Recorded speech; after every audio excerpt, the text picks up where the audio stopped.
Hello, my name is Josiah Ray. I'm going to show you how to create a new object in the center of your Blender project. So here I am inside of Blender, and I've deleted the default object that starts up in the very middle. Now if you click someplace with the left mouse button, it's going to move this 3D cursor around.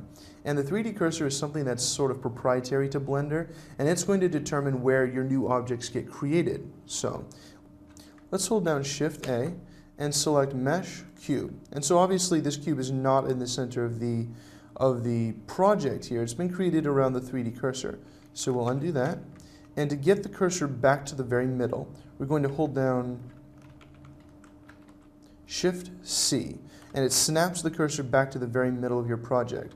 Now when we do Shift A and create a cube, it's in the very middle of that grid.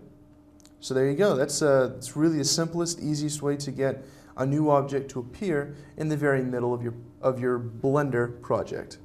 I hope you've enjoyed this short video. I'm Josiah Ray.